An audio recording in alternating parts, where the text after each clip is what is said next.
The morning sun cast long shadows across the perfectly manicured lawns of Kensington Palace as Prince William stepped out of his private entrance.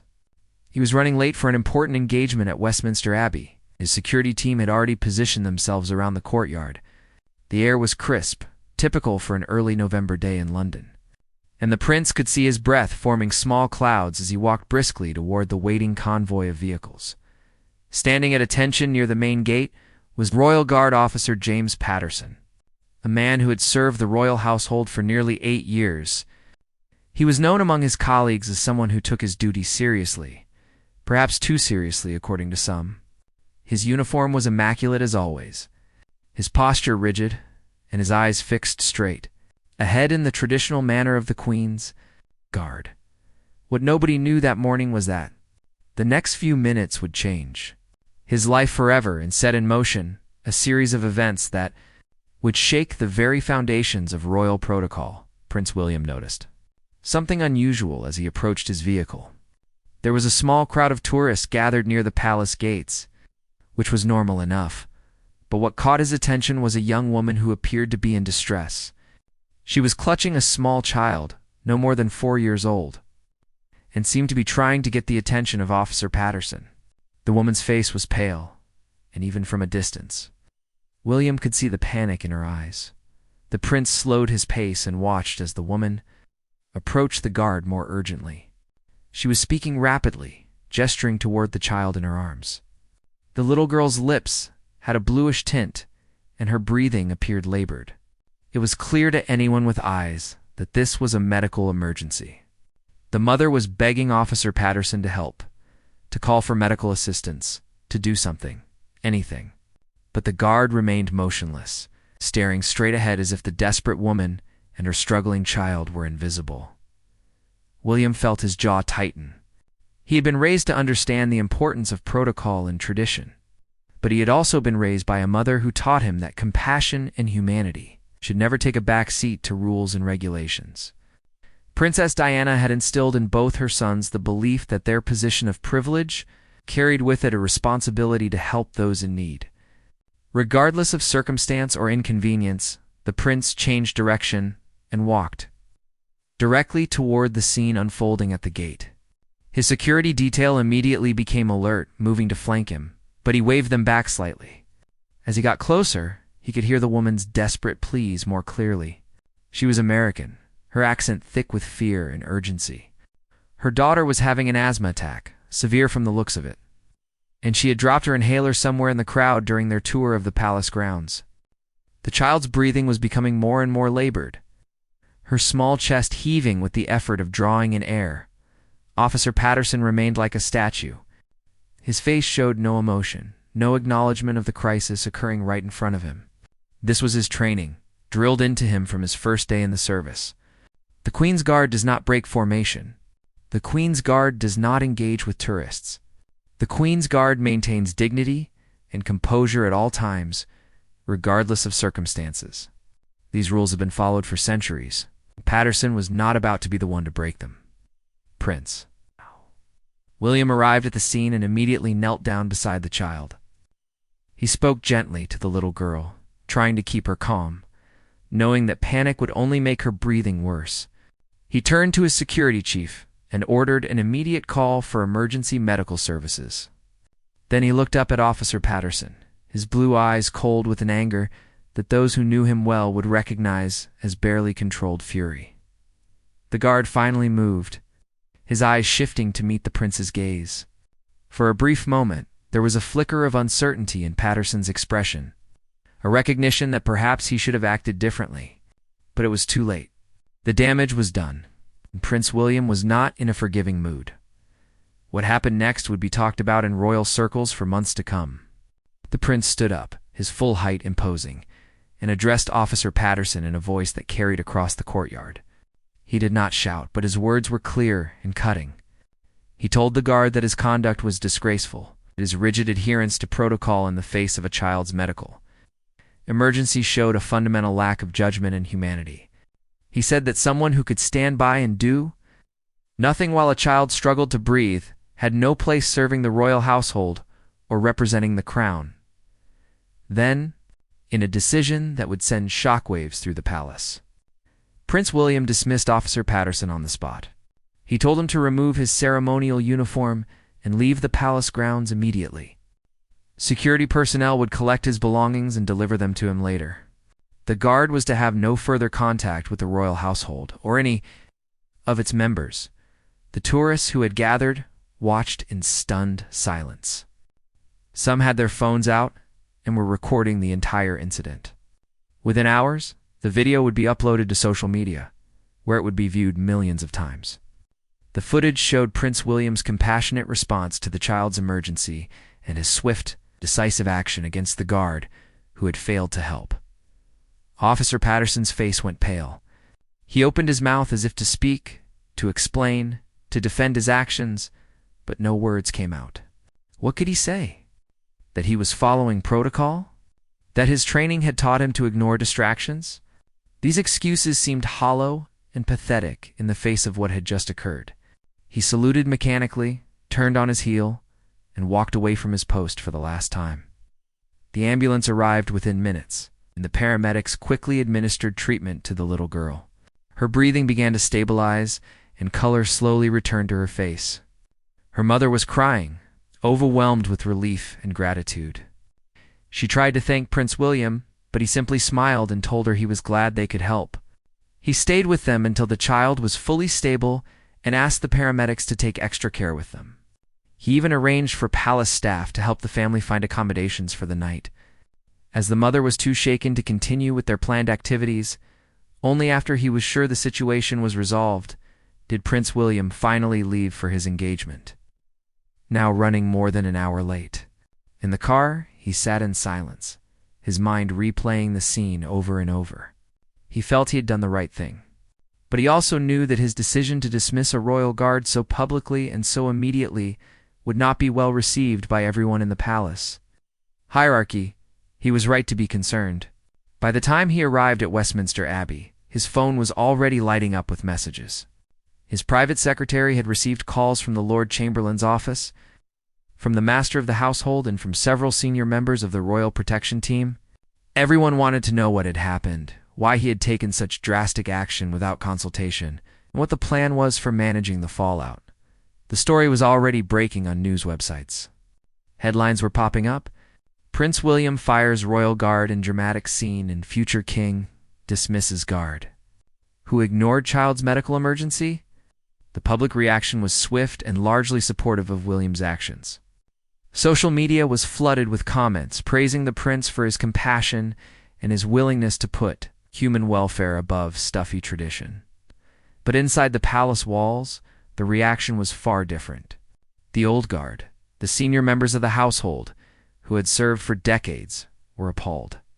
They saw William's action as impulsive, as a dangerous precedent that undermined centuries of protocol. The Queen's Guard had always operated under specific rules, rules that had been developed and refined over generations. To dismiss a guard for following those rules, even in an unusual circumstance, seemed to them like an attack on the very institution. They had devoted their lives to protecting. An emergency meeting was called for that evening. Prince William was requested to attend, along with senior household staff, representatives from the Royal Protection Unit, and several advisors. The atmosphere in the meeting room was tense from the moment everyone took their seats. William could feel the disapproval radiating from several of the older staff members, their faces set in expressions of stern disappointment. The Lord Chamberlain spoke first, his voice measured but clearly concerned. He acknowledged that the situation with the child was unfortunate, but he questioned whether such drastic action against Officer Patterson was warranted. He pointed out that the guard was simply following his training, that he was doing what he had been taught to do. He suggested that perhaps a private reprimand would have been more appropriate, something that could have been handled internally without public spectacle. Others chimed in with similar sentiments. They worried about the precedent this set. Would guards now be expected to break protocol anytime someone claimed an emergency? How would they distinguish between genuine crises and elaborate schemes by those who might wish to harm the royal family? The protocols existed for a reason, they argued. Security could not be compromised simply because it seemed harsh in a particular moment. Prince William listened to all of this with growing frustration. He understood their concerns about security and protocol, but he could not accept the idea that a child's life should be less important than maintaining an image. He finally spoke, his voice calm but firm. He pointed out that any reasonable person would have recognized the medical emergency and taken appropriate action. Calling for help did not require breaking formation or abandoning one's post. A simple radio call to palace security could have brought medical assistance within seconds. He went on to say that if the royal household had reached a point where guards were so rigidly bound by protocol that they could not respond to a medical emergency involving a child, then perhaps it was time to re-examine those protocols. The crown was supposed to serve the people, not ignore them in their hour of need. What kind of message did it send when a representative of the royal family stood by and did nothing while a child struggled to breathe? The debate continued late into the evening. Some supported William's position, particularly the younger staff members who felt the royal household needed to modernize and become more responsive to public expectations. Others remained firmly opposed, seeing the entire incident as a regrettable breach of tradition that would only encourage further erosion of royal dignity and security. By the time the meeting ended, no clear resolution had been reached. Prince William left feeling frustrated and somewhat isolated. He knew his father, then Prince Charles, would hear about this and would likely have his own opinions on the matter. He also knew that his grandmother, the Queen, would eventually need to be briefed on the situation. The thought of explaining his actions to her filled him with a complex mix of emotions. He respected her deeply and valued her wisdom, but he also knew she was very traditional in her views about royal protocol. As William finally returned to his private quarters that night, he found Catherine waiting for him. She had heard about the incident and had been following the news coverage throughout the day. She came to him immediately, wrapping her arms around him in a supportive embrace. They talked for hours about what had happened, about the reaction from the palace staff, about the overwhelming public support, and about the doubts and concerns that were swirling in William's mind. Catherine reminded him of why he had acted as he did. She told him that their children, George, Charlotte, and Louis, would one day hear about this incident and would judge him by his actions. She asked him what he wanted them to learn from this moment. Did he want them to understand that rules and tradition were more important than helping someone in desperate need? Or did he want them to see that their father had the courage to do what was right, even when it was difficult, and even when it meant going against established protocol? Her words strengthened his resolve. William knew he had made the right decision, regardless of the consequences. But he also knew that the story was far from over. Officer James Patterson had been dismissed, but what would happen to him now? Where would he go? How would this affect his future? And more importantly, what would come to light about the circumstances that had led to this moment? Officer James Patterson sat in his small flat in South London, still wearing his civilian clothes. The ceremonial uniform that he had worn with such pride for 8 years had been collected by palace security earlier that afternoon. The rooms around him felt smaller than usual, the walls seeming to close in as the reality of what had happened began to truly sink in. His entire identity for nearly a decade had been wrapped up in his role as a member of the Queen's Guard. And now that identity had been stripped away in a matter of minutes. His phone had been ringing constantly since he left the palace grounds. News reporters wanted comments, old friends and colleagues were calling to check on him, and his mother had left 7 increasingly worried voicemails. He had not answered any of them. What could he possibly say? How could he explain that he had been dismissed by the future king himself for doing exactly what he had been trained to do? Patterson replayed the scene in his mind for the 100th time. The woman with the child, the panic in her voice, the way the little girl had struggled for breath. He remembered the training sessions, countless hours of drilling that had taught him to maintain position no matter what distractions occurred around him. There had been stories passed down through the ranks of guards who had broken protocol and been severely disciplined. One man had moved to swat away a bee and had been removed from ceremonial duties for 6 months. Another had fainted from the heat and was never allowed to serve in a public-facing position again. The culture within the guard was clear. Discipline above all else. Maintain the dignity of the position. Represent the crown with unwavering composure. These were not just guidelines. They were absolute rules that defined what it meant to be a member of the Queen's Guard. Patterson had internalized these rules completely. It made them part of his very being. And now, he was being punished for following them. But even as he tried to justify his actions to himself, something nagged at him. It was a small voice in the back of his mind, a voice that sounded uncomfortably like his own conscience. That voice kept asking the same question. Would it really have broken his duty to call for help? Could he not have maintained his position while using his radio to alert medical personnel? Did the rules really require him to do absolutely nothing while a child suffered? The more he thought about it, the more uncomfortable he became. He had not acted out of malice or indifference. He had simply been following the protocol that had been drilled into him from day one. But perhaps, just perhaps, he had followed those protocols too blindly. Perhaps there was meant to be some room for judgment, for adapting to extraordinary circumstances. Perhaps the rules were never intended to be applied so rigidly that basic human compassion was completely suppressed. While Patterson wrestled with these thoughts, the story continued to dominate headlines across the United Kingdom and beyond. The video footage of Prince William dismissing the guard had been viewed more than 10 million times in less than 24 hours. International news outlets had picked up the story, framing it as a clash between modern values and outdated tradition. Between human compassion and rigid protocol, public opinion was overwhelmingly on Prince William's side. Social media was filled with comments praising his quick action and his obvious concern for the child's welfare. Many people pointed out that this incident perfectly captured why William was seen as a future king who could relate to ordinary people. He had not hesitated to help someone in need. He had not allowed tradition to stand in the way of doing what was right.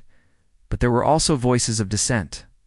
Some commentators, particularly those with military backgrounds or strong traditionalist views, argued that Prince William had been too hasty. They pointed out that the Queen's Guard served an important security function and that the protocols existed for good reasons. They worried that this incident would undermine discipline within the ranks and create confusion about when guards were expected to break protocol and when they were expected to maintain it. Within the palace itself, the divisions were becoming more pronounced. The younger staff members and those in more modern departments generally supported Prince William's actions. They saw the incident as an opportunity to examine outdated practices and bring the royal household more in line with contemporary expectations. The older staff and those in more traditional roles were deeply troubled by what they saw as a dangerous precedent in a public embarrassment for the institution. The Queen herself had been briefed on the situation by her private secretary. She listened to the account without interruption, her face betraying no emotion. When the briefing was complete, she sat in silence for several long moments, considering the implications. Finally, she asked a single question. Is the child well? When assured that the little girl had made a full recovery, she nodded slowly. Good, she said simply, and then requested that Prince William come to see her at his earliest convenience. The summons came the following morning. Prince William drove to Buckingham Palace with a sense of trepidation. He had no idea what his grandmother's reaction would be. She was the embodiment of duty and protocol. Someone who had dedicated her entire life to maintaining the dignity and traditions of the monarchy. Would she be disappointed in him for his public dismissal of a guard? Would she feel he had undermined the very protocols she had spent decades upholding? The Queen received him in her private sitting room, a space filled with family photographs and personal mementos. It was less formal than her official offices, which William took as a good sign. She gestured for him to sit and poured him tea herself, another positive indication. For a few minutes, they engaged in small talk about the children and Catherine's recent engagements. Then the Queen set down her teacup and looked at her grandson directly.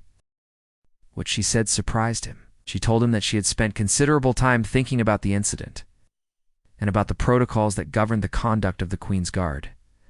She acknowledged that these protocols had served the monarchy well for generations, but admitted that perhaps they had become too rigid, too divorced from common sense and basic humanity.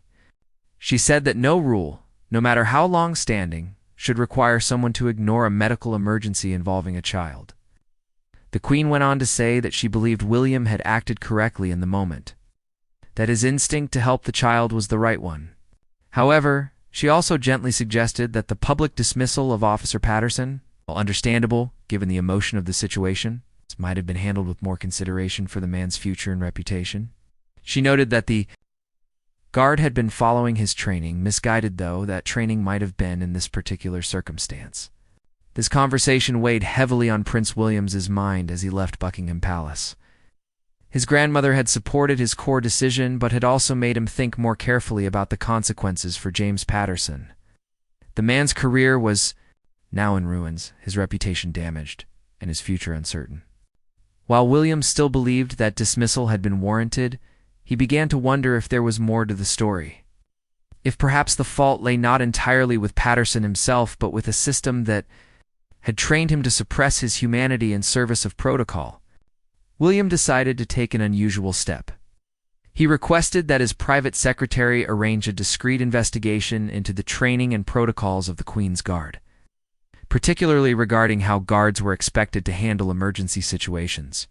He wanted to understand exactly what Patterson had been taught, and whether other guards were operating under the same misguided instructions. What the investigation revealed was deeply troubling.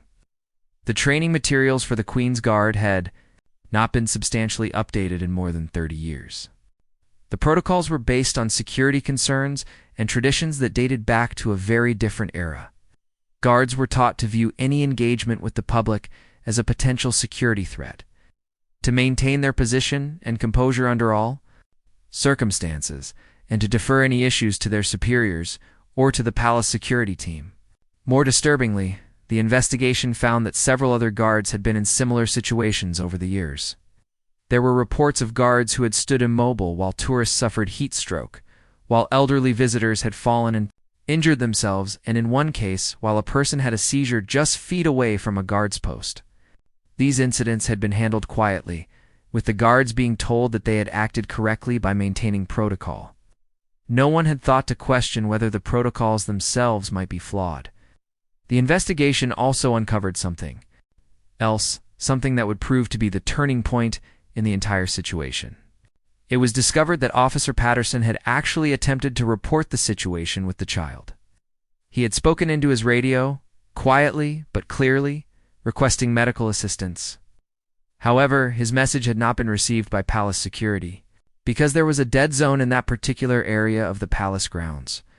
The radio communication system had known technical issues that had been reported multiple times, but never adequately addressed due to budget constraints and bureaucratic delays. When this information reached Prince William, he felt a wave of conflicting emotions. On one hand, it confirmed that the protocols and systems in place were seriously flawed. On the other hand, it meant that Patterson had actually tried to help, but he had not been quite as indifferent as it had appeared in the moment. The guard had been following protocol by trying to radio for assistance rather than breaking position. But through no fault of his own, that attempt had failed. This revelation changed everything. William realized that he had dismissed a man who had actually tried to do the right thing, within the constraints of his training and the limitations of the equipment available to him. Yes, Patterson could have done more. He could have broken protocol and physically called out for help, or left his post to find assistance. But he had attempted to follow the proper procedure, and that procedure had failed him. Prince William immediately requested that his private secretary locate James Patterson and arrange a private meeting. This request caused consternation among the palace staff.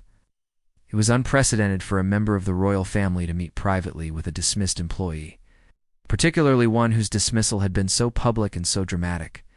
Some advisors warned that such a meeting could be seen as an admission of error or could open the palace up to legal claims.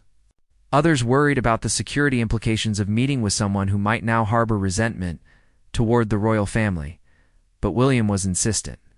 He felt he owed Patterson a conversation, an explanation, and possibly more than that. The dismissal had been made in the heat of the moment, based on incomplete information and on the appearance of callous indifference. Now that he knew more about what had actually happened, he needed to address the situation directly and personally. The meeting was arranged for a neutral location, a private room in a members-only club in central London. Security was present but discreet. When Patterson arrived, he was visibly nervous, his hands shaking slightly as he shook William's hand. The two men sat down, and for a moment neither spoke. The awkwardness of the situation was palpable.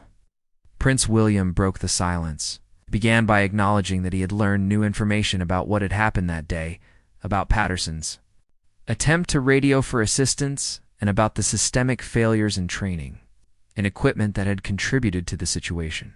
He said he wanted to understand Patterson's perspective, to hear directly from him about his thoughts and actions in those crucial moments. Patterson spoke hesitantly at first, but as he continued, the words came more easily. He described his training, the intense focus on maintaining protocol, the stories of guards who had been punished for even minor breaks in composure. He explained his mindset that morning, how he had been focused on maintaining his position as required, how he had used his radio to call for help, as he had been taught to do in emergency situations. He admitted that when his radio call went unanswered, he had faced a terrible dilemma: break protocol completely by leaving his post and risk punishment, or trust that someone else would notice the situation and respond. He acknowledged that he had made the wrong choice, that he should have abandoned protocol entirely when it became clear that his radio call had not gotten through. He said he had been replaying that moment in his mind constantly since his dismissal, wishing he had acted differently, understanding why Prince William had been so angry.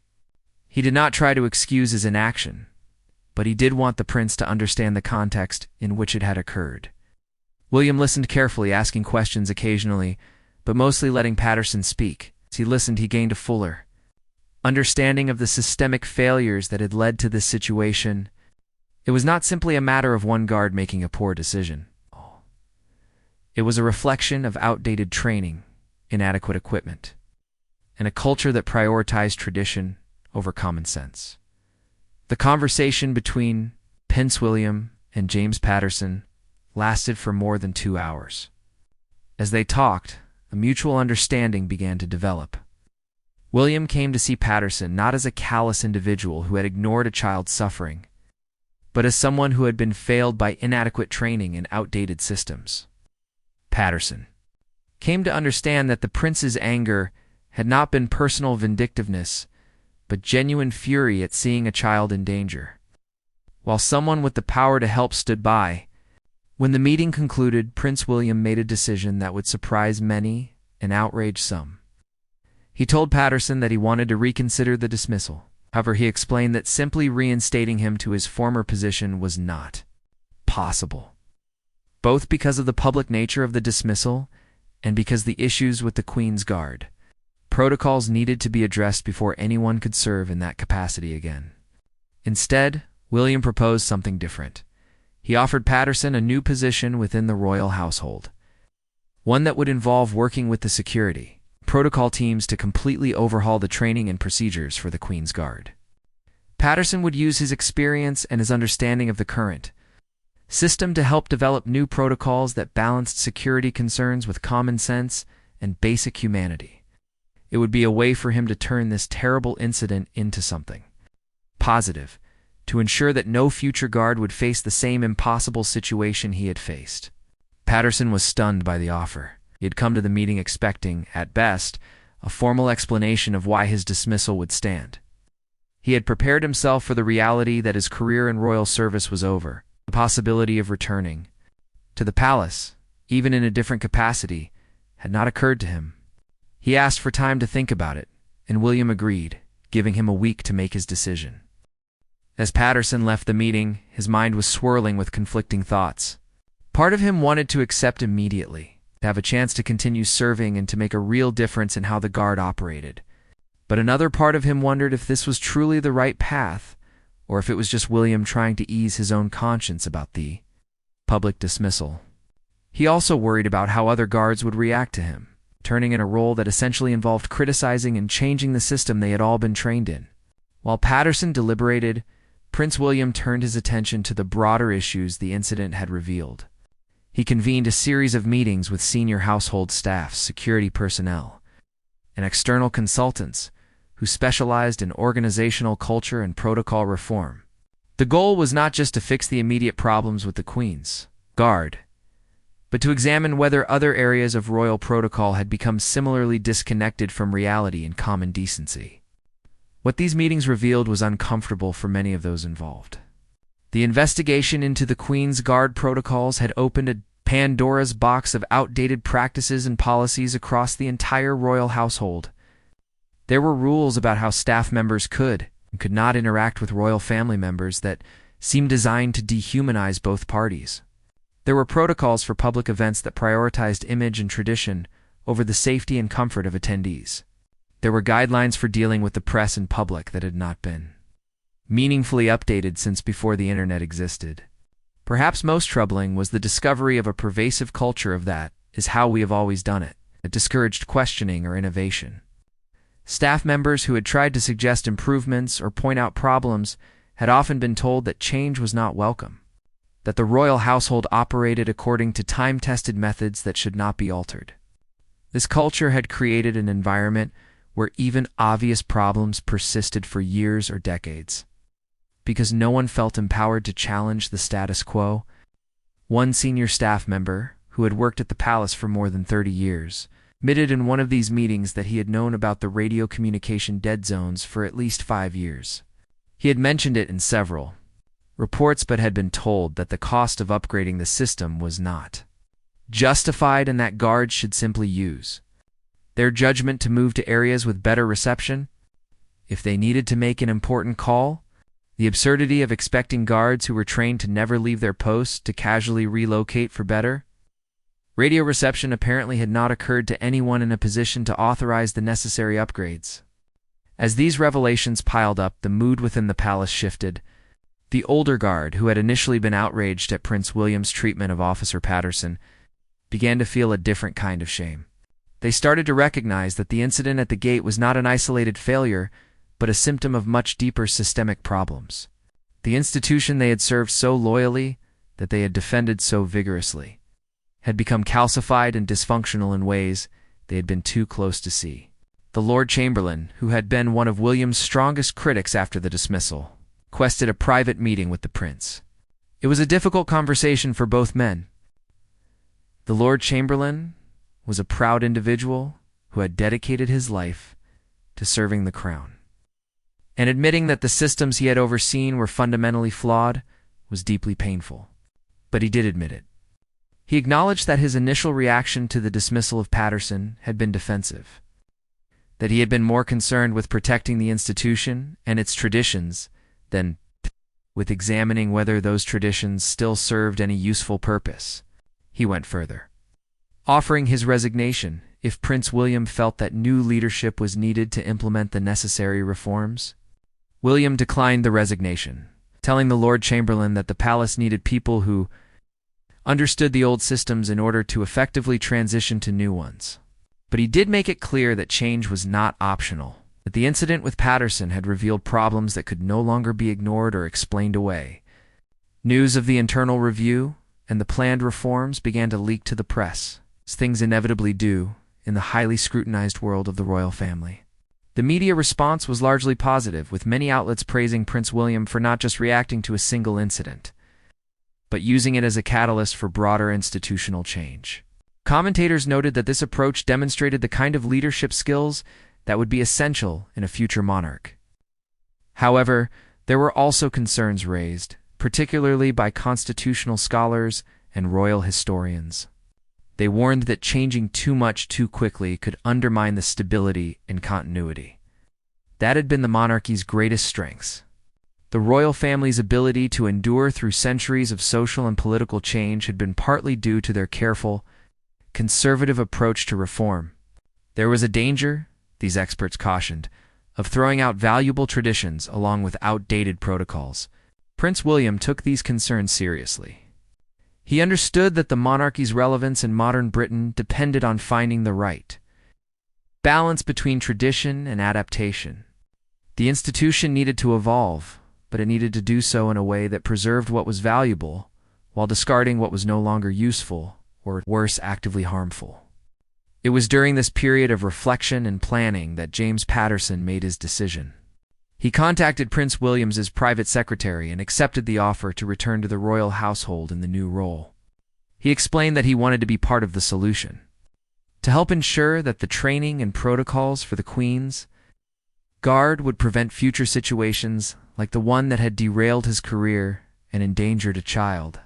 Patterson's return was announced quietly, without fanfare or extensive media coverage. The palace simply issued a brief statement noting that former officer Patterson had been appointed as a special advisor on guard protocols and training. Most media outlets barely noticed the announcement. Those that did generally treated it as a footnote to the larger story about royal household reforms. But within the palace, Patterson's return sent a powerful message. It demonstrated that Prince William was serious about learning from the incident rather than just punishing someone for it. It showed that the palace was willing to admit mistakes and bring back someone who had been publicly dismissed when new information came to light, and it proved that the institution could, when pushed, prioritize doing the right thing over protecting its pride or maintaining appearances. Patterson threw himself into his new role with the dedication he had once brought to his position as a guard. He worked closely with security experts, human resource professionals, and representatives from emergency services to develop new protocols. The goal was to create guidelines that maintained the ceremonial and security functions of the Queen's Guard, while also ensuring that guards could respond appropriately to emergency situations. The new protocols that emerged from this process were revolutionary by palace standards. Guards would receive regular training in first aid and emergency response. They would be equipped with updated communication devices that actually worked throughout the palace grounds.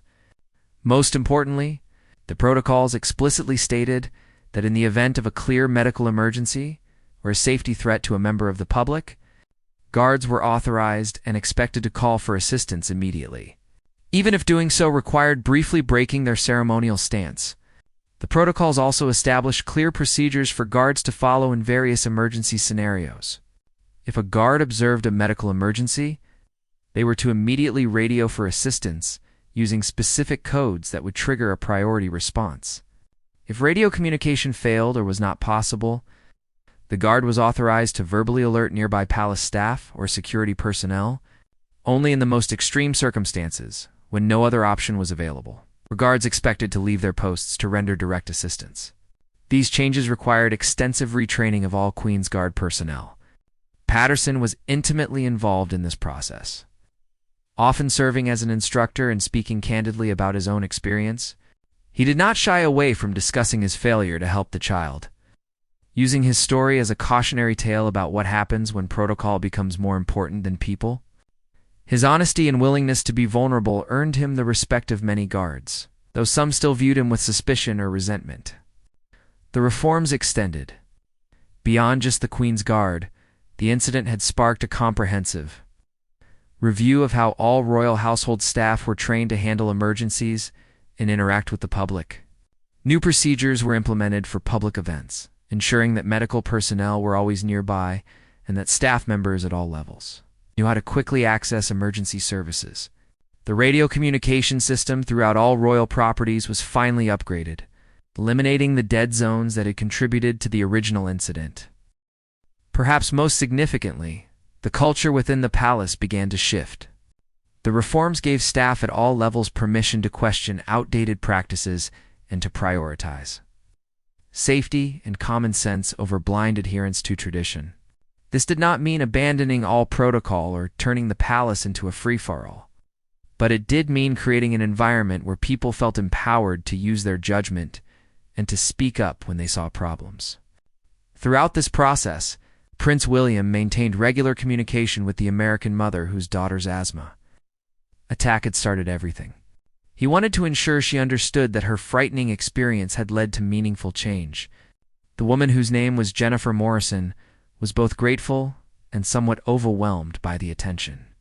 She had simply been a tourist visiting London with her daughter, and suddenly she found herself at the center of an international news story and a debate about the future of the British monarchy. Jennifer and her daughter Emma were invited back to the palace once the reforms were well underway. It was a private visit, not open to the press, but William wanted them to see what their experience had inspired.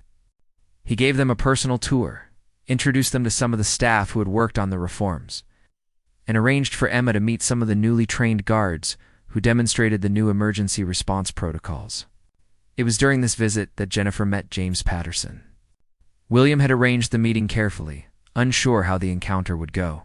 Patterson approached Jennifer nervously, and for a moment they simply looked at each other. Then Jennifer did something unexpected. She hugged him. She told him that she understood he had been in an impossible situation, that she did not blame him personally, and that she was grateful that something positive had come from such a frightening day. Patterson was overcome with emotion. He had carried tremendous guilt about the incident, even as he came to understand the systemic factors that had contributed to it. Jennifer's forgiveness meant more to him than he could express. The two of them talked for a long time, sharing their perspectives on what had happened and what it had meant for both of their lives. Young Emma, now fully recovered and as energetic as any healthy 6-year-old, mostly just wanted to see the palace horses and try on a guard's hat. Her innocent joy and curiosity provided a lightness to what could have been an unbearably heavy encounter.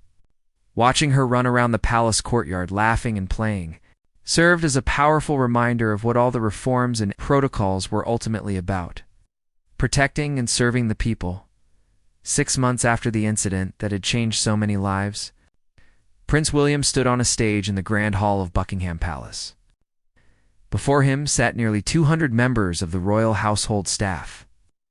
From senior advisors to junior assistants, from ceremonial guards to maintenance workers, he had called this unprecedented.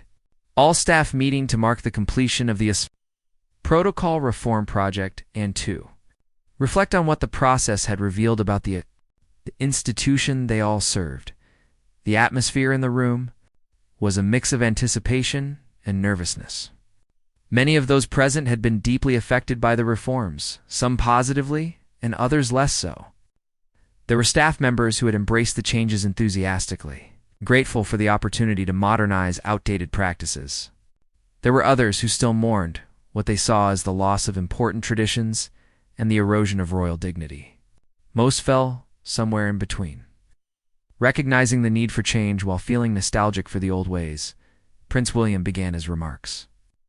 By acknowledging the difficulty of the past 6 months, he recognized that change was uncomfortable, that questioning long-held beliefs and practices required courage and humility. He thanked the staff members who had participated in the reform process, particularly those like James Patterson, who had been willing to share painful experiences in order to help prevent similar failures in the future. Then he said something that surprised many in the room. He admitted that his initial reaction on the day of the incident had been imperfect. Yes, he stood by his decision to dismiss Officer Patterson in the moment. Given the information he had at the time and the urgency of the situation, but he acknowledged that he had learned since then about the complexity of the circumstances and about his own responsibility as a leader to dig deeper before making final judgments about people and situations. He spoke candidly about the shame that the royal household should feel, not because of any single individual's actions, but because they had collectively created and maintained systems that placed protocol above people. He said that the institution's greatest shame was not the incident with the guard and the child, but the fact that it had taken such a public and dramatic event to force an examination of practices that should have been questioned in reformed years. Earlier, this acknowledgement of institutional shame was groundbreaking. Royal family members, particularly those in line to the throne, rarely admitted to mistakes or failures so openly. The culture of the monarchy had always been to project an image of certainty and dignity, to suggest that the institution was above reproach. William was deliberately breaking that mold, modeling a different kind of leadership that valued honesty and accountability over appearances. He went on to outline the specific changes that had been implemented. Beyond the reforms to Queen's Guard protocols that had received so much attention, there had been dozens of other modifications to how the palace operated. Emergency response procedures had been standardized across all royal properties. Communication systems had been upgraded throughout. Staff training now included regular sessions on emergency response, conflict resolution, and ethical decision-making. Perhaps most importantly, new channels had been established for staff to report problems, suggest improvements, and raise concerns without fear of retaliation. An independent ombudsman position had been created to review complaints and recommendations, ensuring that issues would not simply disappear into bureaucratic black holes, as had so often happened in the past. These structural changes were designed to create a culture of continuous improvement, rather than defensive preservation of the status quo. William also announced that the palace would be partnering with several charitable organizations focused on emergency medical training and public safety. Palace staff, including the Queen's Guard, would participate in community outreach programs, teaching first aid and emergency response skills to school children and community groups. This initiative served multiple purposes. It improved staff skills.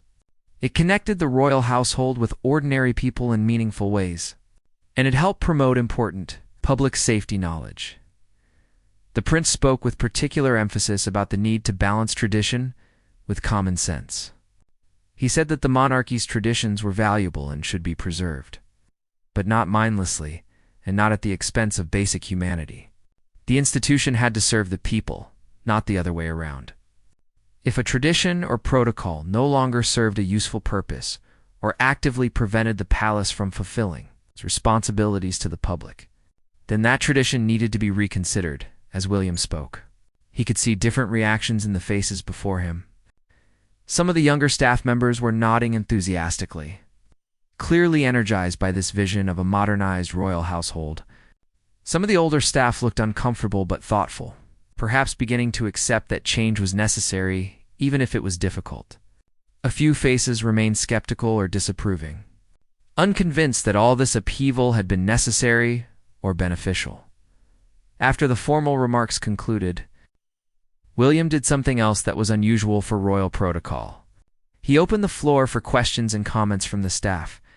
There was a long, awkward silence as people absorbed the invitation to speak candidly to the future king.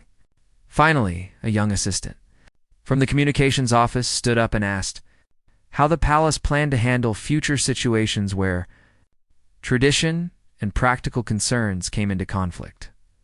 Williams. The answer was thoughtful and nuanced. He acknowledged that there would inevitably be judgment calls, situations where reasonable people might disagree about the right course of action. The goal was not to eliminate all protocol or tradition, but to create an environment where people felt empowered to exercise good judgment, and where the default assumption was that serving and protecting people took priority over maintaining appearances. More questions followed, covering everything from specific protocol details to broader philosophical concerns about the monarchy's role in modern society. William answered each one honestly, sometimes admitting that he did not have all the answers, but that he was committed to working through the challenges together with the staff. The session lasted nearly 2 hours, far longer than anyone had anticipated, but it felt like an important conversation that needed to happen. After the meeting concluded, William sought out James Patterson, who had been sitting quietly in the back of the hall throughout the proceedings. Patterson had largely avoided the spotlight during the reform process, preferring to work behind the scenes rather than becoming a public symbol of the changes. But William wanted to acknowledge him directly and publicly within the palace community. The two men spoke briefly, and then William made an announcement that caught everyone's attention. He declared that Patterson would be awarded a commendation for his work on the protocol reforms and his dedication to improving the safety and responsiveness of the royal household. It was an extraordinary gesture, honoring someone who had been publicly dismissed just months earlier. The message was clear. People could make mistakes, systems could fail, but with honesty, hard work, and a commitment to improvement, redemption was possible. The days following the all-staff meeting saw a flurry of media coverage. The portions of William's remarks that had been made public, particularly his acknowledgement of institutional shame, generated significant discussion. Some commentators praised his honesty and leadership, seeing it as evidence that he would bring a more modern and empathetic approach to the monarchy when his time came. Others criticized what they saw as unnecessary self-flagellation and worried that he was undermining public confidence in the institution. Within the palace, however, the impact was more uniformly positive. Staff members across departments reported feeling more valued and more empowered to do their jobs effectively. The new channels for reporting problems and suggesting improvements were being actively used, with dozens of thoughtful proposals coming in each week. Not all of these suggestions could or would be implemented, but the fact that they were being seriously considered represented a fundamental shift in palace culture. The Queen's Guard, in particular, underwent a notable transformation. The new protocols and training gave guards a clearer sense of their responsibilities and the tools to fulfill them. Morale improved as guards felt less like rigid statues, performing a ceremonial function, and more like professional security personnel who also happened to perform ceremonial duties. The pride and discipline that had always characterized the guard remained, but now it was balanced with practical training and common-sense guidelines. There was one more chapter to this story that few people outside the royal household knew about. Several months after the reforms were implemented, a situation arose that tested whether the changes had truly taken hold. During a summer garden party at Buckingham Palace, an elderly gentleman attending as a guest collapsed near one of the guard positions.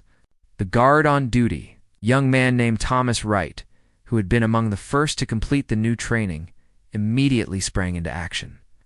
Wright called for medical assistance using his radio while simultaneously moving to check on the fallen guest. He assessed the situation quickly, recognizing signs of a possible stroke, and began providing assistance while waiting for the palace medical team to arrive. Other guards nearby adjusted their positions to maintain security while Wright dealt with the emergency. The entire response was smooth, professional, and effective. The elderly gentleman received prompt medical attention and made a full recovery. When Prince William heard about this incident, he felt a profound sense of validation. This was exactly what the reforms had been designed to achieve: guards who could maintain their ceremonial and security functions, while also responding appropriately when real situations demanded it. Wright's actions demonstrated that it was possible to preserve tradition while embracing common sense and humanity. William arranged to meet with Guard Wright privately to thank him for his quick thinking and professional response. During their conversation, Wright mentioned that the training developed by James Patterson had been instrumental in preparing him for the situation. He said that Patterson's honest discussion of his own failure and the lessons learned from it had made a lasting impression on all the guards who went through the new training program. This feedback prompted William to consider Patterson's long-term future within the royal household. The special advisor position had always been intended as a temporary appointment, lasting only as long as the reform project required. But Patterson had proven himself to be a valuable voice for practical, ground-level perspectives on how palace operations actually functioned. William decided to offer him a permanent position as an assistant to the master of the household, with specific responsibilities for ongoing review and improvement of staff protocols and procedures. Patterson accepted the position, though he did so with a sense of humility and continued awareness of his past mistakes. He had gone from the highest high of serving as a Queen's Guard, through the lowest low of public dismissal and professional disgrace, to finding a new purpose in helping prevent others from experiencing similar failures. His journey had given him a unique perspective on the importance of creating systems that supported people in doing the right thing rather than making it difficult or impossible. As the one-year anniversary of the original incident approached, Prince William reflected on everything that had changed. A single moment of crisis had revealed deep problems within an institution he loved and would someday lead. The process of addressing those problems had been difficult, uncomfortable, and sometimes contentious. But it had also been necessary and ultimately beneficial. The reforms had not been universally popular. There were still traditionalists who believed too much had changed, that important elements of royal dignity and protocol had been sacrificed in the rush to modernize. There were debates about specific policies and procedures that continued to this day. But overall, the royal household had become more responsive, more humane, more connected to the practical realities of the modern world, while still maintaining its essential character and traditions. Perhaps most importantly, the incident and its aftermath had established a precedent for how the monarchy could handle future challenges and criticisms. Rather than becoming defensive or doubling down on outdated practices, the institution had demonstrated a capacity for self-examination and meaningful reform. This flexibility would be essential for the monarchy's continued relevance in an ever-changing society. Jennifer Morrison and her daughter Emma remained in occasional contact with the palace. They were invited to attend several public events, always treated as honored guests. Emma, now 7 years old, had largely forgotten the scary day when she could not breathe. Though she enjoyed telling her friends about meeting a real prince and visiting a real palace, for Jennifer, the experience had been transformative in unexpected ways. She had witnessed firsthand both the worst and best of an ancient institution, seeing how it could fail spectacularly, but also how it could learn and improve. On the actual anniversary of the incident, no public commemoration was held. The palace had learned that not every moment needed to be turned into a media event or an opportunity for self-congratulation. But privately, William sent personal notes to several key people who had been part of the journey: Patterson, Jennifer, the Lord Chamberlain, and several members of the reform team. In these notes, he expressed gratitude for their contributions and acknowledged that the work of improvement was ongoing and would never truly be complete. James Patterson received his note on a quiet Tuesday morning. He read it several times, touched by the prince's words but also reminded of his own responsibility to continue pushing for positive change. He had been given a second chance that most people in his situation never received, and he was determined to make the most of it. Every day, he came to work thinking about that little girl struggling to breathe and the guard who had stood frozen, unable or unwilling to help. He used that memory not to punish himself, but to motivate himself to ensure that the systems and culture of the palace supported people in their best. The reforms that began with one dramatic incident continued to evolve and expand over the following years. Some changes worked well and became permanent parts of how the palace operated. Others proved less effective and were modified or abandoned. But the most important change was not any specific policy or procedure. It was the establishment of a culture that valued continuous improvement, that was willing to question assumptions, and that never forgot that the ultimate purpose of the monarchy is to serve the people of the United Kingdom and the Commonwealth. Prince William learned lessons from this experience that would shape his approach to leadership for the rest of his life. He learned that quick judgments, even when understandable in the moment, needed to be followed by deeper investigation and reflection. He learned that systemic problems required systemic solutions, not just individual accountability. He learned that admitting mistakes and showing vulnerability could be signs of strength rather than weakness. And he learned that meaningful change required patience, persistence, and a willingness to work through resistance and discomfort. The incident of the dismissed guard became part of royal history, a story that would be told and analyzed for years to come. Some would remember it as an example of compassionate leadership triumphing over rigid tradition. Others would see it as a cautionary tale about the dangers of hasty decisions and public confrontations. The truth, as is often the case, was more complex than either interpretation suggested. What remained undeniable was that a frightening moment on a November morning had exposed weaknesses in a centuries-old institution and had sparked a genuine effort to address those weaknesses. A child had been in danger, a guard had failed to help adequately, a prince had reacted with anger and decisiveness, and then everyone involved had been forced to confront the deeper issues that had created the conditions for failure. Out of that confrontation had come meaningful reforms, personal growth, and a renewed commitment to balancing tradition with humanity. The royal household would continue to face challenges and criticisms.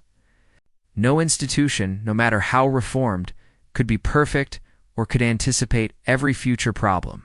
But what had changed was the willingness to acknowledge imperfection, to learn from failures, and to adapt when necessary. The shame that Prince William had spoken about at the all-staff meeting was real, but it had been transformed from a source of defensiveness and denial into a catalyst for positive change. That transformation, more than any specific policy reform, was the true legacy of the day a royal guard was dismissed and what followed.